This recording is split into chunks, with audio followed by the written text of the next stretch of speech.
This is Karen with NewClevelandRadio.net, and it is time for Beyond the Harvest with Barbara Masterson. And this is our second podcast, and I'm so glad to know that so many of you have found the podcast, that you have found an interest. And I love the fact the way you're seated today, Barbara, we can see your beautiful artwork. So I just encourage people to keep listening and, and enjoying the artwork. So today, we mentioned that we're going to be talking about the drawings, and the drawings are what you initially do to create the paintings, correct? Well, these particular drawings were made possible by a grant from the Decentralization program. It's a re-grant program of the New York State Council on the Arts and New York State legislature, and administered by Arts Mid-Hudson, which is a local arts group. And so I proposed to do drawings of the 12 men that I know the best, and also incorporate text in the drawings. When I started the drawings, I finished all of the drawings before I put any text in any of the images. And once I finished the drawings, I didn't want to compromise the white space around the figures. So I proposed to them that I create a booklet, and under each image in the booklet, you can see there is some text. You probably can't read it, but instead of compromising the white space around him, I have my thoughts down here. So whenever I exhibit these drawings, and they're quite large, they're 20 by 30, I always have these booklets available that I give to people so they can think about where their food comes from, and just expand their thinking a bit. Well, and as I said last time, and I'm going to repeat it again for today's listeners, I never thought about where my food came from. I knew it was coming from a farm, from a distribution center, but never thought about the people behind all that. In this past week, here in Ohio, they were talking about, all the distribution of food for people who are really hit hard by the pandemic and our economic times. And I never thought about that either. I know there's food pantries. I know I've given to the food banks, but never thought about the lines of people that come to get these foods, and how many farmers actually donate food all the time. Mm-hmm. And you're right in the midst of all that. So tell us a little bit about the people that you drew today. Sure. Well, if we look on the first page, this is Desmond. He's got very kind eyes, and I'll just read some of the thoughts that I had. Sure. He's close to 70 years old. He has very kind eyes. I have drawn or painted him at least 3 times. The men always get a print of what I've created. They usually seem pleased. And then the question came to mind, is Desmond married? Does he have a family back home?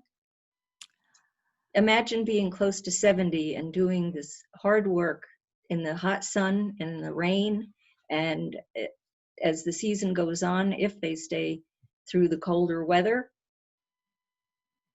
And it's interesting because in our society, we have this thing about age. You get to 55, 60 years old, and employers, sort of like get you out the door. You no longer have a job. But here's a gentleman, 70 years old, far from home, doing laborious work.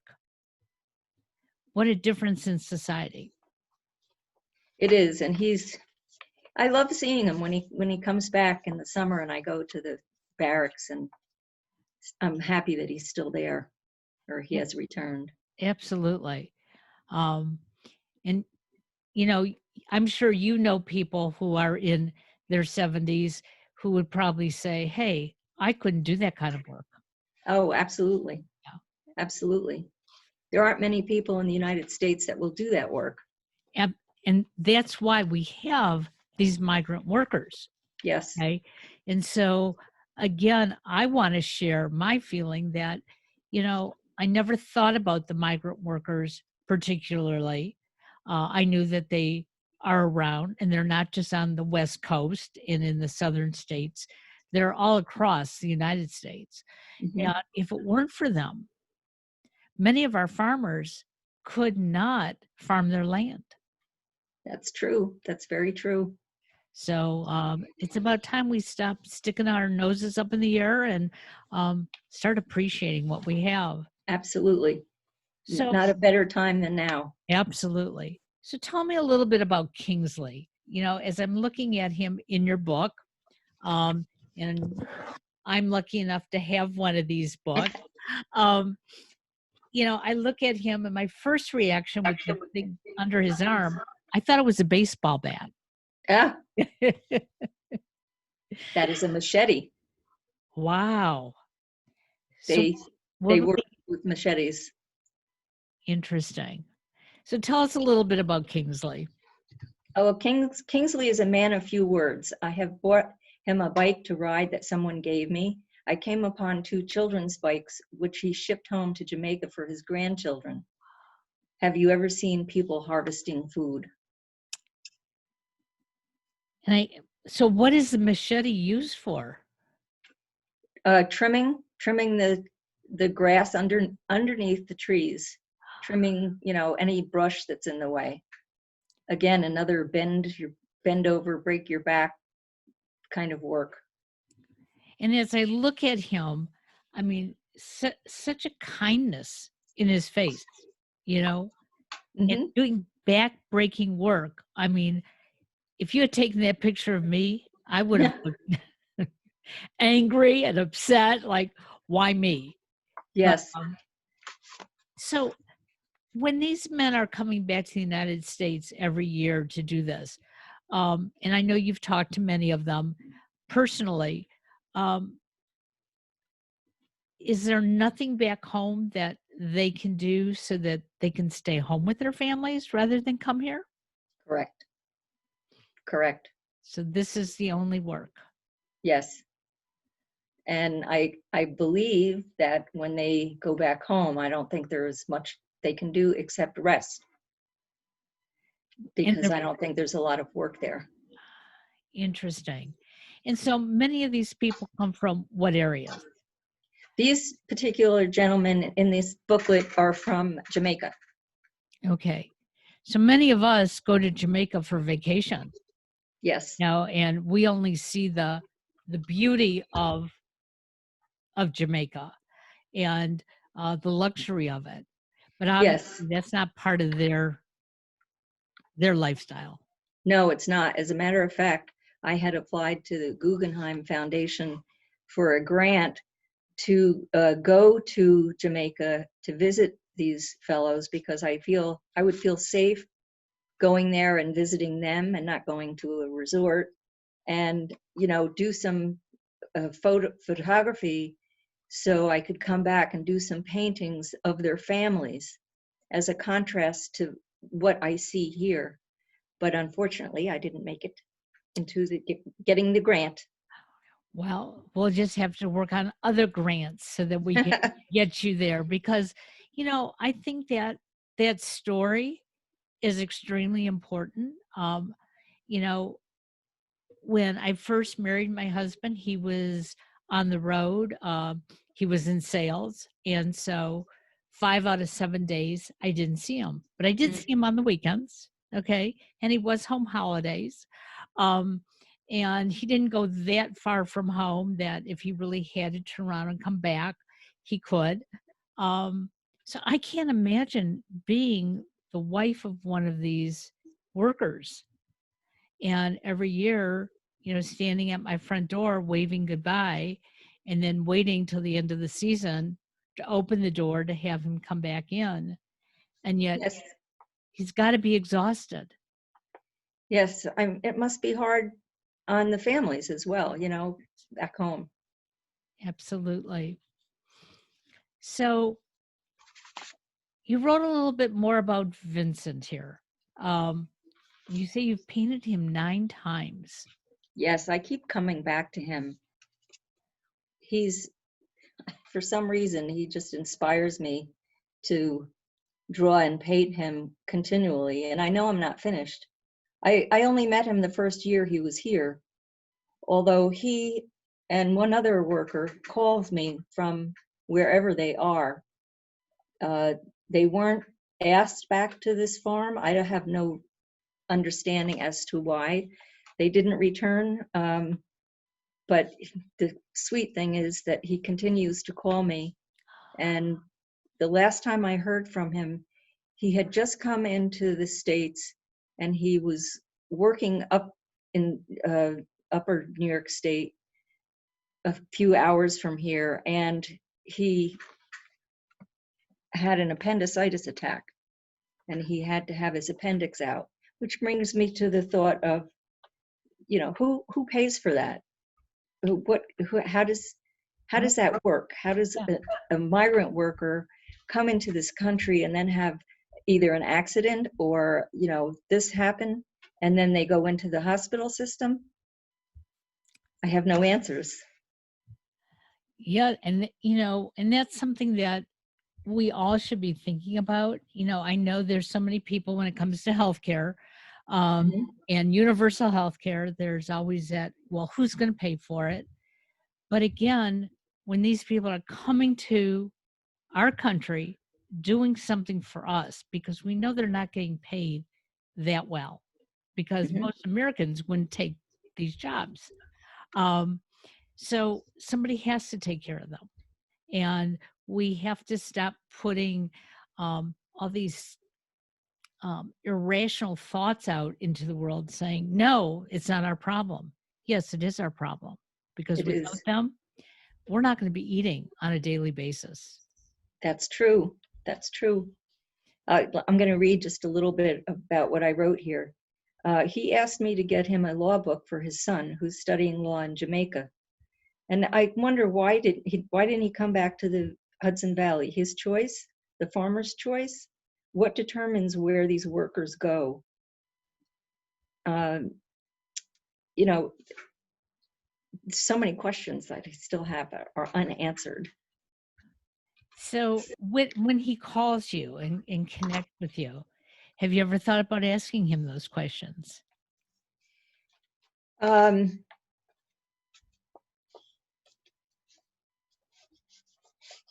I have, but there's a disconnect somehow. I mean, he's reaching out and calling me, I think, to say hello, how are you, how's your family, and I, you know, back to him.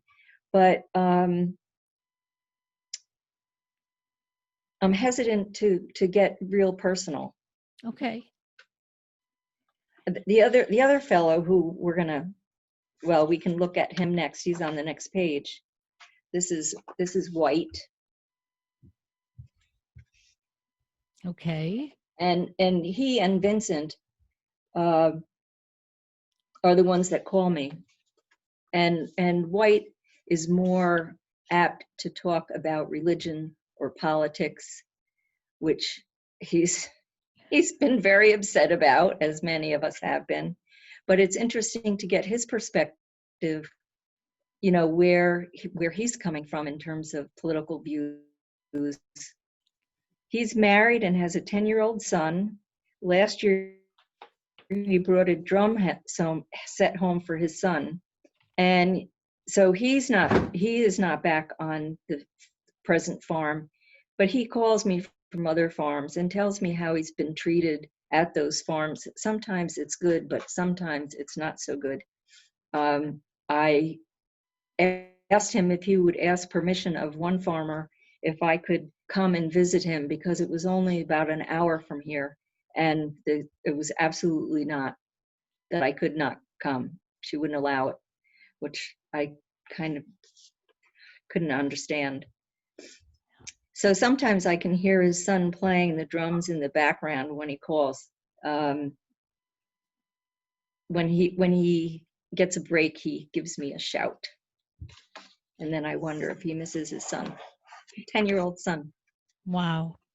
And when you mentioned that comment about, wanting to go visit him because he's not that far away, and for the farmer to say no, you have to start to wonder in the back of your head, what are they hiding?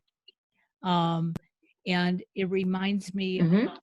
my boys were very little and went to daycare.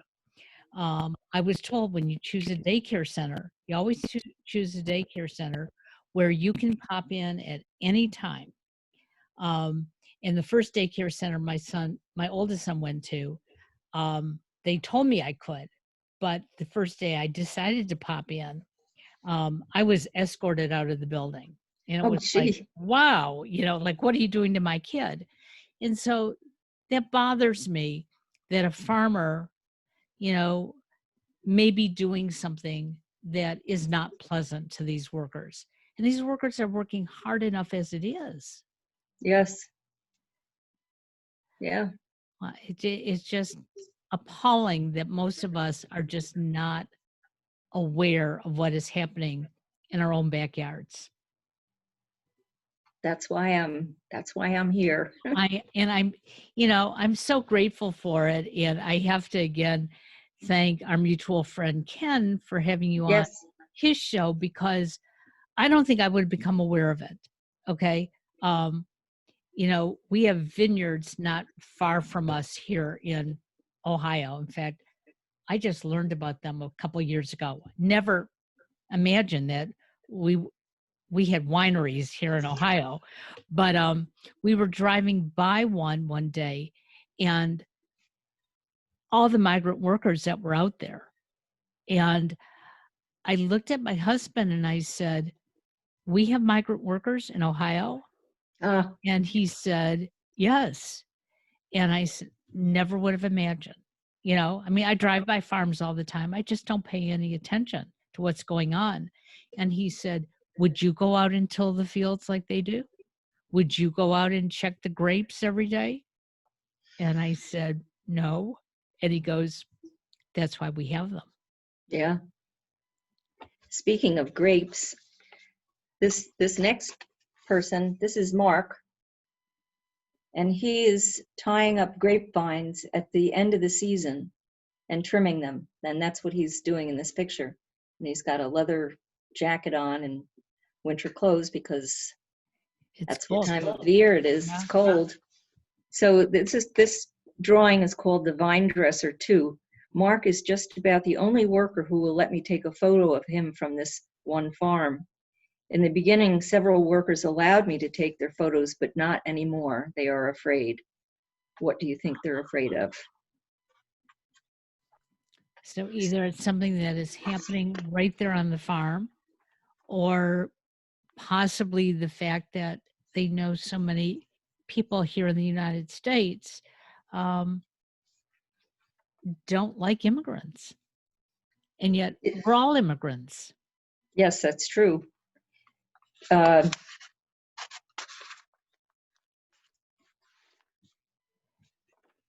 It's sort of, some of these things really scare me. Um, like you, I grew up at a time when I thought life was getting better. Okay. I grew up in the 50s and 60s, and, World War II was behind us, and the Korean War was behind us. We were going to try to do better things despite going to Vietnam and some other things. But life appeared to be getting better. We started to be a little bit of a kinder nation. Um, and that has sort of like gotten topsy-turvy. But we don't really appreciate what we have around us. And I know you work on the farm, and you didn't grow up on a farm. right. I'm sure you appreciate everything that gets on your table a little bit better because of, what it takes to put it there. Yes. Yes. Last night I made dinner. We had steak, baked potatoes and a salad, and we grew all of it. And I like looking down at my dinner and seeing that we grew all of it, knowing there's no chemicals and it's all organic, but it is a lot of work. Yep. And then to cook it, it's And a then lot to of cook work. it. And then to clean Yeah. up after it. Um, but we've taken so much, like I said, for granted. Last night, my husband and I, we were talking about this very briefly, that he had been out of town most of the day working. And when he called me to say he was on his way home, it was like, I'm really not sure what to throw together for dinner. And so I went to the freezer and I found some prepared food, and I put it on the table, but I felt terrible because he had been working all day. I had been working all day, and this wasn't the healthiest thing for us. But we've learned to make things easy. And even those prepared foods, there was somebody out there growing the food to put it in that prepared food package. And so I have to appreciate them. Yes, yes, that's true. That's true. Getting back to the fellas that don't want me to take their pictures, on that particular farm, I had seen them a couple of years in a row. And so initially they said, yes, it was okay for me to photograph them. And then when I came back and they would not let me take the photographs, I felt I knew them well enough to ask them if it was because of the idiot in the White House. And they shook their heads, yes, that they were afraid of being identified and being deported. I can imagine that. Yeah. So even though they know me and they know I mean no harm, they're still afraid. So I respected that decision on their part. Well, hopefully that will change come Yes. January.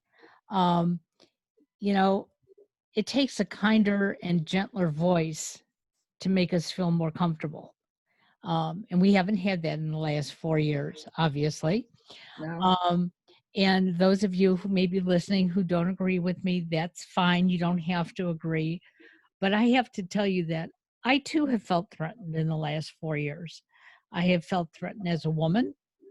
I have felt threatened as a Jewish woman, and felt threatened having a son who's on the autism spectrum, which this president in his campaign made Yes. fun of.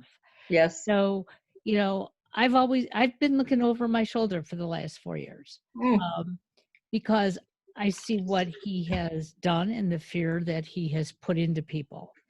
And sadly, to put the fear into these people who are putting food on his table, just makes no sense to me. To me either. To me either. So tell me about Mac. He's got such a kind, gentle face. Ah, that smile. Yeah, Mac drives tractors all season, cutting the grass under the trees. That's really all he does, is he's on a tractor for the length of time that they're working during the day, and he moves apple bins. And I gave him ear protection. Why doesn't the farmer provide that? Here, as you're on a tractor all day long, you need ear protection. I was able to deliver a bicycle a friend donated to him. He got on and rode all around like a little kid. And he always says, "How do, ma'am? How do?" Another fellow of few words, might I add, but So very kind. if the farmer were driving that tractor, he would probably have ear protection. I would hope so. And ear protection can't be that expensive. No, you can have little tiny plugs that disposable ones that you can put in. That's what I gave him. I gave him like a whole bunch of them. Or you can get the big Right. earphones type things. But another little point So about the working conditions. do you think if we wanted to help out these migrant workers, okay, that we could send these things to farmers and farmers might distribute them? It's a good question. Good question. I'm not sure. Well, I'm hoping that maybe we have a farmer or two listening to this, okay? Because these are little things that the everyday person could afford to do. Okay. A little Right. box of earplugs costs probably less than $5. Um, and, you know, there's just so many things that we need to be doing for our fellow man. And maybe if the farmers knew that we all cared, Hmm. we're willing to invest an extra $5, $10 a month by sending some of these things to them. Um, maybe life will get better on the farms. That would be great. That would be great. The other thing that I have done these past couple of years is reach out to my family and friends asking for sweatshirts, pants, bicycles, TVs, radios, anything that they might be able to use, cooking utensils. As a matter of fact, I had a dear friend raise money uh, in memory of her husband, and she gave me $900. So I was able to go to the barracks and I asked explicitly, Alfred, what do you need? What size are you? And all the Spanish fellows, what size are you? And what do you need? Do you need boots? Do you need work pants? And I would go to the Tractor Supply company near us, and I spent $900 over the course of, I'm going to say, a month, getting them all this stuff. It was so heartwarming to me.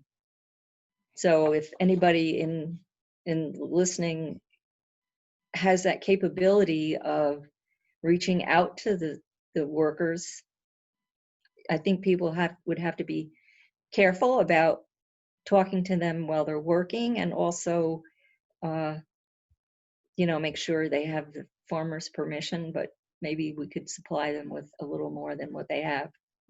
The way that some of this discussion is going right now, um, it makes me feel that some of these workers are enslaved by the farmers.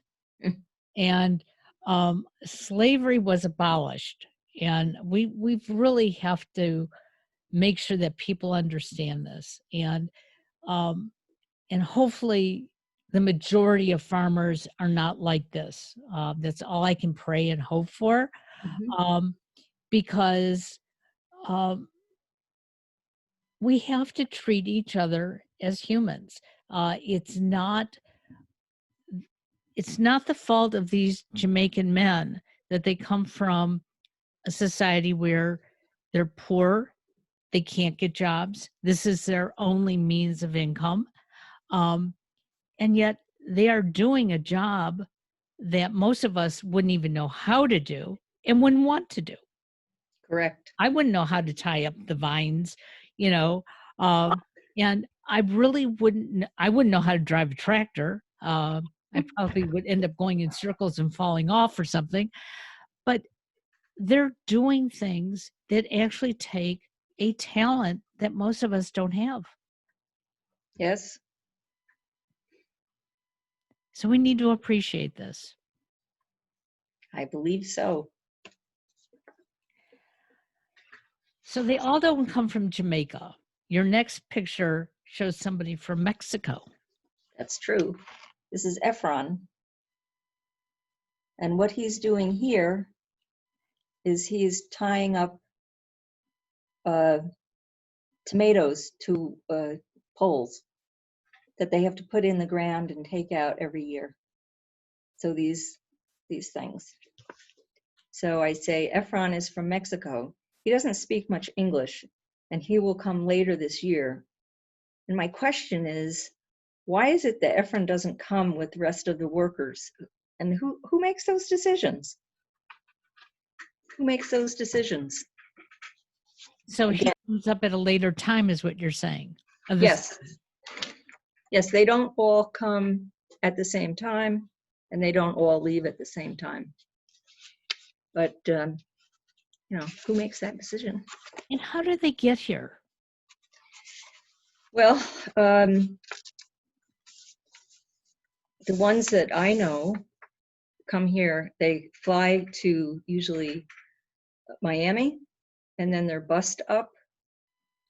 It takes 3 days for them to come up, and I can't imagine that trip either, because it would normally be a bunch of them packed into a bus.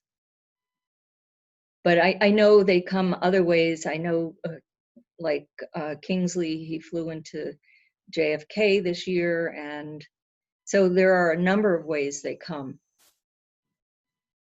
And is their way paid here by the farmer? I'm not sure of that.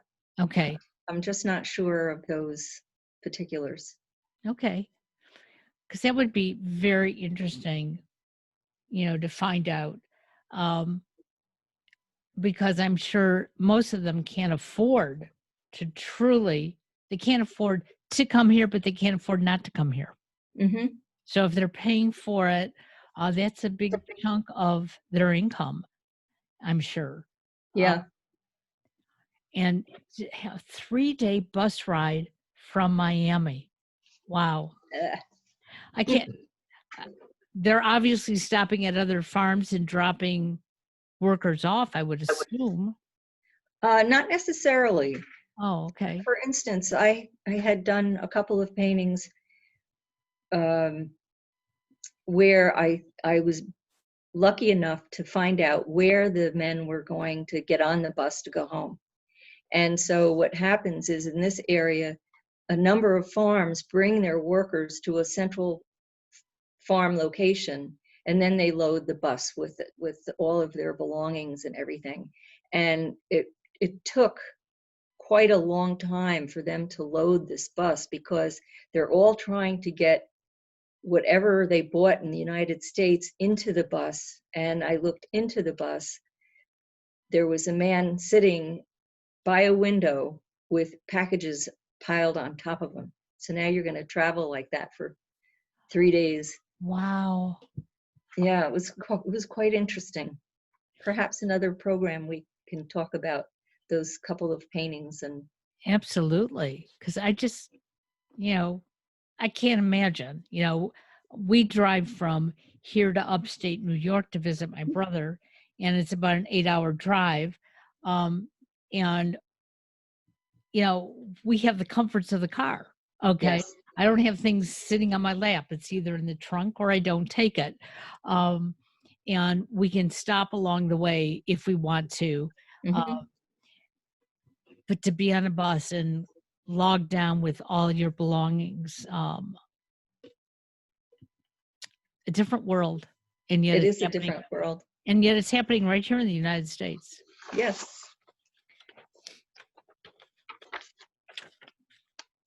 So who is our next gentleman? This is Peaches. And I think he has machete in his hand too, right? Yes, he does. Okay. I love it. Peaches is an amazingly tall and lanky, always with a bandana and layers of heavy clothes. I just had to share some of my bandanas with him.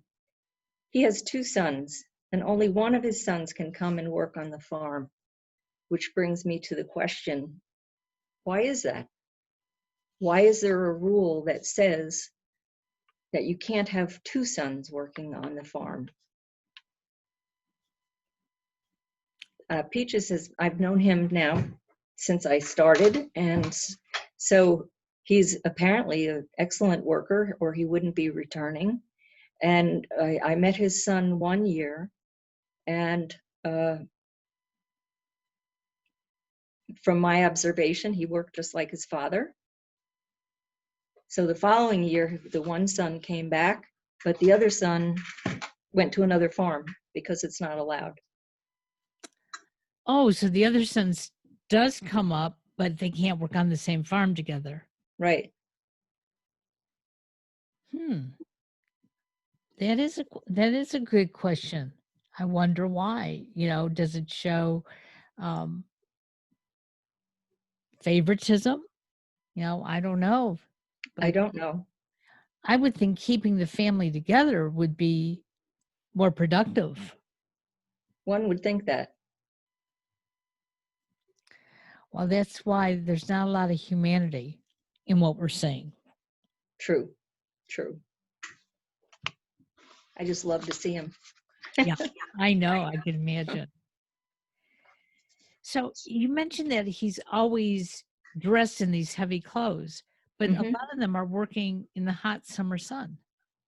This is true. And that actually brings me to the next fellow. Dave and Peaches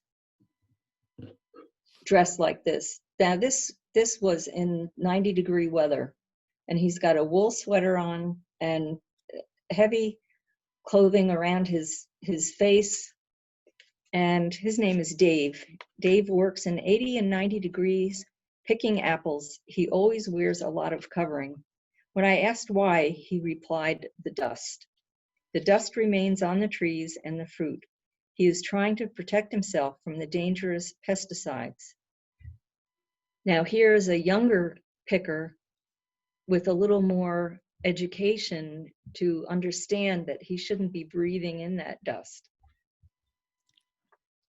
So Hence, this is a good reason why they should also have masks, and they should be provided with a mask. yeah, that's true. That's true. And then I just asked if have you ever picked apples? Well, I have picked apples. There is a place outside of Detroit. It's called the Cider Mill, and you can go apple picking. Mhm. And as a young kid, my parents would take us out there so that we could appreciate apples. And I'll never remember the first apple I picked. I probably was 5 or 6 years old. It had a little wormhole in it, and I didn't want it. And my father said, "There's nothing wrong with that." And he bit all around it. And I said, "Yeah, but there was a worm in there." He said, "There's probably a lot of other things in there, but it's not going to hurt you." And so now when I go grocery shopping and I buy apples, I always look for wormholes. Brings back good memories. Good memories, yes. Now, this next picture you have, it's almost a sad looking picture. Mhm. This is Jerry. He's Hispanic, and he's returned for many years. He's one of the younger fellows, and we have a lot of fun when I try to use my Spanish and he using his English. But we always get to communicate. He always has his head down, and I've painted him at least 5 times. He's one of the youngest workers. And I remember a time when I happened to be out in the fields when this group was on lunch break. And so they were all sitting on buckets, and they pulled up a bucket for me, and we sat and with our broken English communicated. It was really enjoyable. Most of the Hispanic fellows are young, and so I asked how old they were, 23, 24, 25. I don't think there was a 30-year-old in the bunch. And imagine working really hard all week and then going to play soccer on Sunday.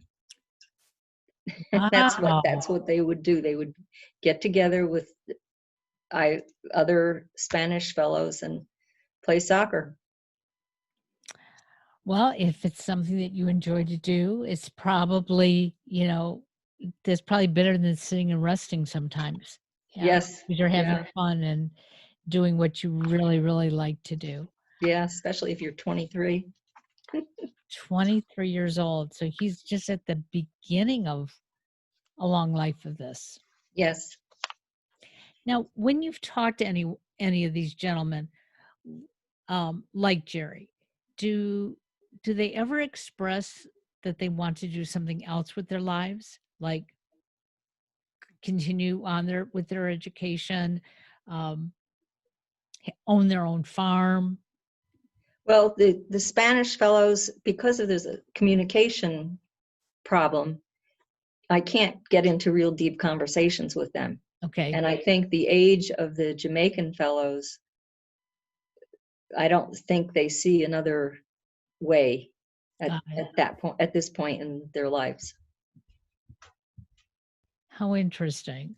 Um, somebody was telling me recently that there's this little device that you can use, and when you speak English into it, Mhm. it can translate like into Spanish. That may Mhm. be something that you may want to use. Oh, I do use it. Oh, I have an app on my phone, okay. and if I can't come up with the words, I talk into it, and it comes out, and then we all laugh. Yeah, I'm told that it doesn't always come up with the right words, so Right. that can be sort of funny. So we also have Terrence um, in the book, and again, there's this big, huge smile on his face. It's like he just loves life. Yes. Yes, he's something else. I didn't see him this year. He didn't come back. I don't know why. Um, I had I have a little story about him. Uh, I had a show at this venue in our town, a wonderful venue. It's called the Falcon. It's a music venue with wall space to die for, and so the owner always has art in the building. And so I had a show there, and I happened to be down there one night, and I was introduced being in the house because the owner is a big supporter of the arts. And I ended up selling 3 paintings that night, 3 rather large paintings. One of them happened to be of Terrence. And the very next day, I went to the barracks and I picked up, let's see, 4 or 5 fellows, 4 fellows, I think it was. And we went down to the Falcon, and I was going to treat them to brunch. And so again, the owner introduced that I was there, and the band that was playing knew me. And so they talked about the paintings. And the woman that bought the paintings the night before happened to be there to pick up the paintings. So she was thrilled because she got to meet the fellows that were in the paintings and have the paintings all there together. It was Oh, just, how wonderful. it just Yeah, all fell together. It was really cool, absolutely. really cool. I mean, And then I brought them back to the barracks after they went to a little store next door, and I brought them all back to the barracks, and I got in my car and just cried all the way home. It was so emotional.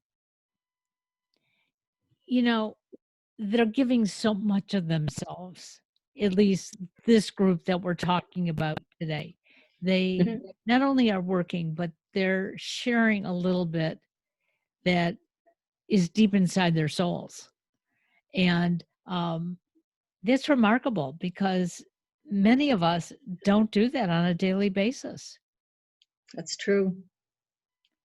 It's hard to know what our neighbor is thinking or even our best friend. Um, Yes. and, they seem to be quite open despite the language barrier and some of the fears that they have.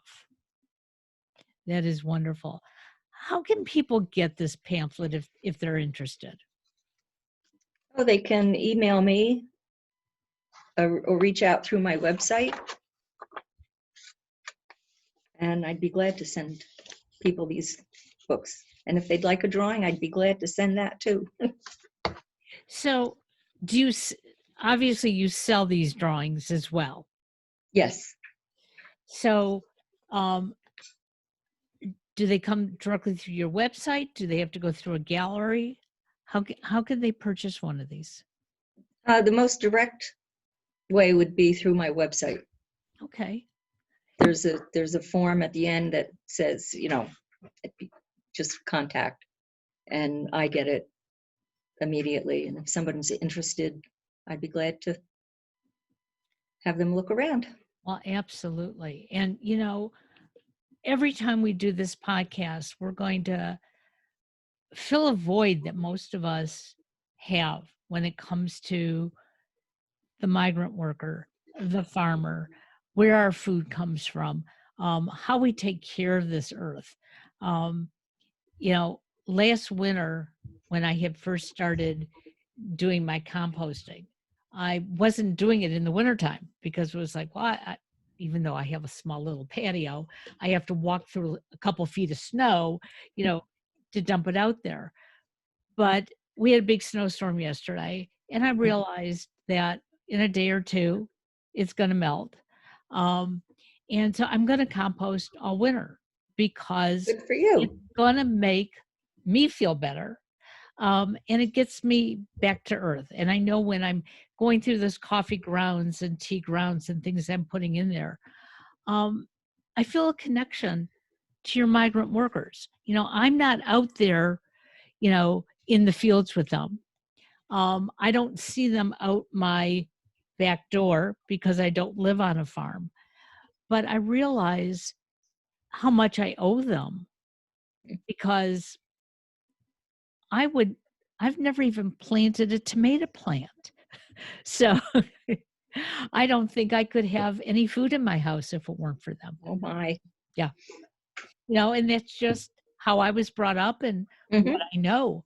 And I prefer to do other things, and I want to give them the credit for what they bring. And I can't thank you enough for sharing their stories, having this available, and letting us meet these wonderful men.